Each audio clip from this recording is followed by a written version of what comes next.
Hello everyone, আজকে দেখাবো সকালে ব্রেকফাস্টের জন্য কিভাবে আমি ওটমিল অ্যাজ এ ব্রেকফাস্ট তৈরি করি তারই প্রসেস।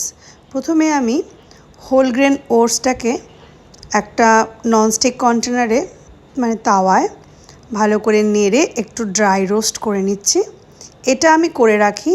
এবার ঠান্ডা হয়ে গেলে পরে এটাকে আমি মিক্সিং জারে মিক্স করে নেবো, অর্থাৎ গুঁড়ো করে নেবো। একদম ফাইন ডাস্ট হয়ে গেছে দেখো। এবার এটাকে আমি একটা এয়ারটাইট কাঁচের শিশিতে ভরে রাখলাম। এবার রাতে কিভাবে আমি এটাকে দইয়ের সঙ্গে ভেজাই সেটাই দেখাচ্ছি। 2 চামচ বা 3 চামচ যে যতটা পরিমাণে খাবে সে ততটা মতো নিয়ে নেবে পাত্রের মধ্যে। আমি এই কাঁচের বোলের মধ্যে 2 থেকে 3 চামচ দই নিয়েছি আর 2 চামচ কি 3 চামচ করে ওটসের ডাস্ট নিয়েছি। তার সঙ্গে এখন মেশাচ্ছি বেসিল সিডস। 1 চামচ বেসিল সিডস দিয়েছি আর দিলাম মিক্স সিডস। এবার মেশাচ্ছি 1 চামচ করে মোরিঙ্গা বা সজনে লিভের ডাস্ট। এটা বাড়িতেই তৈরি করে নিয়েছিলাম। এবার জল মেশালাম, মিশিয়ে এই দইটাকে এবং ওটসটাকে একদম লিকুইড করে রেখে দেবো, কারণ এটা বেড়ে যাবে, এটা ঘন হয়ে যাবে। এই যে ভালো করে এটা মিশিয়ে নিচ্ছি, ব্যাস রেডি। এবার সারা রাত এটাকে ঢেকে, এখন যেহেতু গরমকাল তাই এটাকে ফ্রিজে রাখবো, শীতকাল হলে এটা বাইরেই থাকবে।